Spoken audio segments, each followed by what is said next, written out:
Ah, Venice. Commonly referred to as the sinking city, Venice is both a marvel of architecture and history, somehow standing against massive empires and the weight of the entire ocean. Venice first started out as a collection of small villages that fled to the islands of Venice as an escape from bandits, because, shockingly, not many inland bandits had enough boats to make it to the islands. Because of this, Venice had a very strong defense system. Eventually, near the 1800s, the Republic of Venice was formed, and it was a merchant's haven. Because of their willingness to trade with anyone, Venice became insanely rich. Due to this wealth and a communal government, Venice was incredibly politically stable. And when a city becomes insanely rich and insanely politically stable, they tend to throw parties. That's where Venetian masks are from. And now we go to Venice Fun Facts 1. Did you know for a time Venetian masks were illegal? In 1339, people wearing masks were banned from entering convents. Then, the masks were regulated to be only worn during Carnival.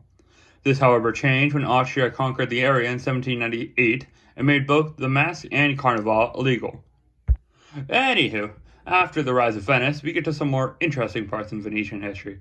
During this time, Venice was a very powerful naval force, as they needed to protect their merchants on the seas. This led to many skirmishes with local nations, and as the actual city of Venice was almost impossible to invade by land, and Venice had a very strong navy. And that takes us to Venice Fun Fact 2. Out of these powers, which powers has Venice lost to? The answer? None. Now, what was life in historical Venice? Well, for one, you aren't speaking Italian. You're speaking a distinct dialect called Venetian.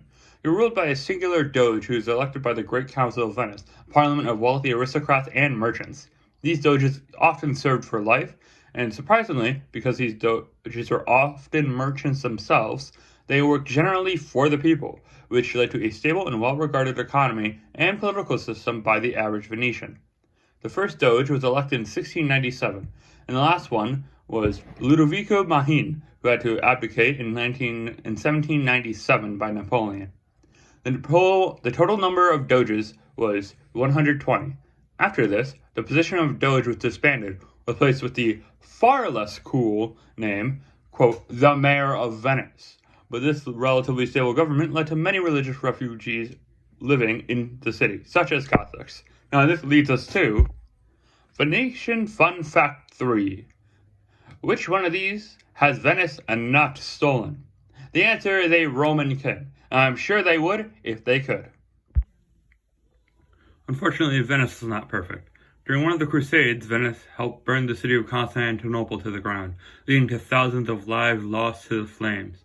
However, Venice did even get more stupidly wealthy, but it was at a cost.